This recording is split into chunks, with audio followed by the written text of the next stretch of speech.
Dear student, today we will talk about conjunction. Conjunction is a word used to join words, phrases, clauses or sentences together. एक ही function conjunction का, conjunction ऐसा word है जो आपस में words को, phrase को, क्लाउज को या सेंटेंस को आपस में जोड़ता है. ये जोड़ने का काम करता है. It just functions like an adhesive. ये जोड़ने का काम करता है. जैसे एंड, बट और, as well as, before, after, etcetera etcetera, ये जोड़ने का काम करता है. और काइंड्स, मुख्य रूप से इसके दो काइंड्स हैं, दो प्रकार हैं. The first one that is coordinating conjunction and the second that is subordinating conjunction. A coordinating conjunction joins two words of equal rank and file.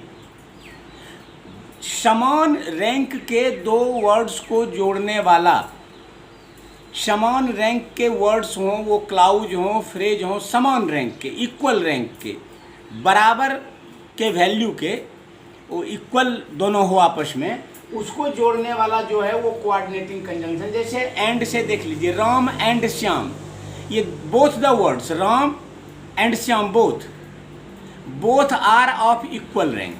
दोनों बराबर है, दोनों एक ही तरह से प्रॉपर नाउन है, दोनों इक्वल रैंक का है, दोनों को एंड से जोड़ दिए. तो जैसे running and dancing, singing and dancing, दोनों इक्वल रैंक का है. ऐसे एंड, बट और एक्सेट्रा एक्सेट्रा, ये जो हैं ये कोऑर्डिनेटिंग कंजंक्शन के एग्जाम्पल हैं, क्योंकि ये इक्वल रैंक के दो वर्ड्स को, दो फ्रेज को या दो क्लाउज को आपस में जोड़ता है. जैसे आप एक सेंटेंस ले सकते हैं कि Ram is playing but his friends are reading.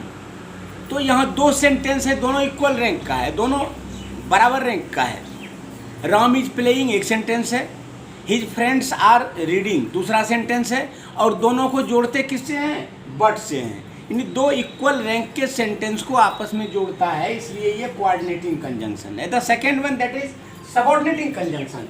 Subordinating conjunction is a conjunction used to join a subordinate clause with a principal clause. अभी आप चूँकि जूनियर क्लासेस में सबऑर्डिनेट क्लाउज और प्रिंसिपल क्लाउज को आप पढ़े नहीं हैं, लेकिन उसको इस प्रकार से समझिए कि दो क्लाउज, दो ऐसे उपवाक्य, दो ऐसे, क्लाउज का मतलब होता है, clause is a part of a big sentence that contains a subject and a finite verb of its own.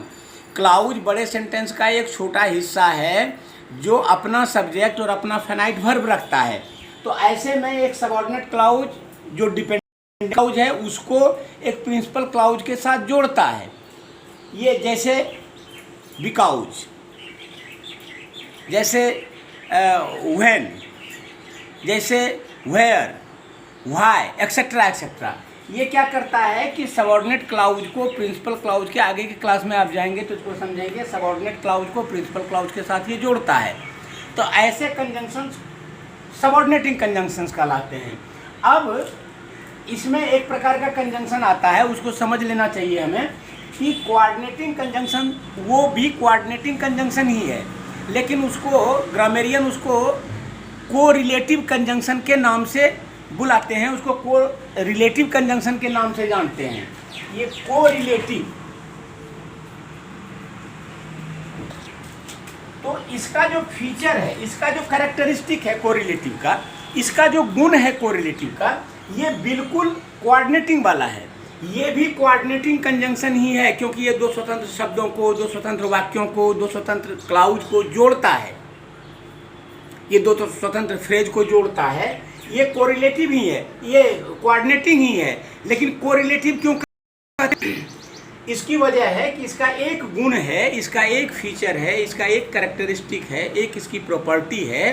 वो ये है कि ये जब भी यूज होता है तो कपल में यूज होता है, ये अकेले यूज नहीं होता है. जैसे एंड है, बट है और है, इस सब का यूज आप अकेले कर सकते हो, लेकिन ये जब भी यूज होता है तो कपल में, ये दो एक साथ आता है, जोड़े में यूज होता है, पेयर में यूज होता है. जैसे आइदर और, neither nor, not only but also. इस प्रकार का ये भी दो स्वतंत्र शब्दों को जोड़ता है। आइदर राम और Shyam can do it, Ram और श्याम को आइदर और से जोड़े हैं, लेकिन ये जब भी आता है तो ये ऑलवेज पेयर में आता है, ये कपल में आता है, ये अकेले नहीं आता है। इसीलिए ग्रामेरियन इसको कोरिलेटिव कंजंक्शन के नाम से पुकारते हैं। ये कोरिलेटिव कंजंक्शन कहा जाता है, जबकि इसका गुण बिल्कुल कोऑर्डिनेटिंग कंजंक्शन के जैसा ही होता है। इस प्रकार से हमने देखा कि conjunction is a word used to join words, phrases, clauses और सेंटेंसेस टुगेदर। आपस में वर्ड्स को, फ्रेज को, क्लाउज को या फिर दो सेंटेंस को जोड़ने के लिए काम आता है। ऐसा ये एक ही काम करता है, ये ज्वाइन करता है, ये जोड़ता है। चाहे वर्ड्स को जोड़े, फ्रेज को जोड़े, क्लाउज को जोड़े, सेंटेंस को जोड़े, ये जोड़ने का काम करता है। और ये दो तरह का होता है, इसके दो काइंड्स हैं। There are two kinds of conjunction and they are coordinating conjunction and subordinating conjunction. ये पहला कोऑर्डिनेटिंग कंजंक्शन और दूसरा सबऑर्डिनेटिंग कंजंक्शन। नाउ एक चीज़ और समझ लेना चाहिए कि कभी कभी जैसे कुछ रिलेटिव प्रोनाउन और रिलेटिव एडवर्ब हैं, वो भी आप सेंटेंस में यूज होगा तो आप पहचानेंगे कैसे। कभी कभी कोई प्रीपोजिशन है, वो भी दो शब्दों को जोड़ता है या दो वाक्यों को जोड़ता है, तो उसको पहचानना होगा कि if the word is used to join words, phrase और clause, then it will be said conjunction. और यदि नहीं, जैसे मान लीजिए कि वेयर है, व्हेन है, हाउ है इत्यादि, ये एक प्रकार से रिलेटिव प्रोनाउन है, रिलेटिव एडवर्ब है। तो रिलेटिव एडवर्ब वो तब होगा, सेंटेंस को आपको देखने से ही पता चल जाएगा कि रिलेटिव एडवर्ब वो तब कहा जाएगा यदि मान लीजिए कोई ऐसा वर्ड है, कोई ऐसा प्रीपोजिशन है जिसको कि यूज़ किया गया है सेंटेंस में, तो वो सेंटेंस में प्रीपोजिशन है या कंजंक्शन के रूप में यूज हो गया है। इसको समझने के लिए इसको बहुत बारीकी से देखिए, उसके मीनिंग को। यदि वो वर्ड, वो प्रीपोजिशन किसी नाउन के पहले आकर और उस नाउन का संबंध वाक्य के बाकी दूसरे शब्दों के साथ जोड़ता है तो वो प्रीपोजिशन है। अगर ऐसा नहीं है, केवल दो शब्दों को जोड़ने के लिए यूज किया गया है, तो वो कंजंक्शन है। या फिर कोई जैसे आपको ये इंट्रोगेटिव प्रोनाउन है, रिलेटिव प्रोनाउन है, सॉरी इंट्रोगेटिव नहीं, रिलेटिव प्रोनाउन है, और वो रिलेटिव प्रोनाउन है या कंजंक्शन है, जैसे हु। तो I know the boy who is standing there, यहाँ पर हु आया है, लेकिन हु क्या करता है, उस बॉय के बारे में वो बाकी के क्लाउज को बॉय के साथ जोड़ देता है। Who is standing there, boy के साथ बाकी के क्लाउज का रिलेशन शो कर देता है। ये रिलेटिव प्रोनाउन है जो बॉय के लिए आया है। यहाँ पर ये कंजंक्शन नहीं कहा जा सकता है। इस प्रकार से इस बारीकी से देखना होगा। तो कभी कभी रिलेटिव प्रोनाउन या रिलेटिव एडवर्ब को भी कंजंक्शन के रूप में यूज किया जाता है, जो केवल दो वाक्यों को जोड़ने के लिए, दो शब्दों को जोड़ने के लिए या दो क्लाउज को जोड़ने के लिए किया जाता है। ये कंजंक्शन और उसके काइंड्स हैं। सबऑर्डिनेटिंग कंजंक्शन है। सबऑर्डिनेटिंग कंजंक्शन का मतलब है कि जो एक सबऑर्डिनेट क्लाउज को एक प्रिंसिपल क्लाउज से जोड़ता है। जैसे I could not attend my class, I couldn't attend my class because I was, ये बिकाउज जैसे ही दिया हमने, इसने अगले क्लाउज को जोड़ दिया प्रिंसिपल क्लाउज से, बिकाउज आई वाज इल।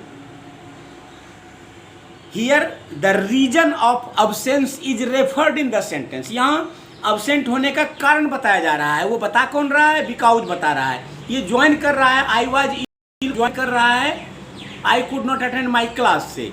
इस प्रकार से देखते हैं कि बिकाउज क्या हुआ, तो बिकाउज सबऑर्डिनेटिंग कंजंक्शन हुआ। अब बिकाउज है, इफ है, वेदर है इत्यादि इत्यादि, ये सब सबऑर्डिनेटिंग कंजंक्शंस हैं। तो इस प्रकार से कंजंक्शंस को हमने देखा, ये दो प्रकार के हैं। एक कोऑर्डिनेटिंग कंजंक्शन जो इक्वल रैंक एंड फाइल के वर्ड्स, फ्रेज और क्लाउज को जोड़े, और सबऑर्डिनेटिंग कंजंक्शन जो एक प्रिंसिपल क्लाउज के साथ सबऑर्डिनेट क्लाउज को जोड़े, वो सबऑर्डिनेटिंग कंजंक्शन।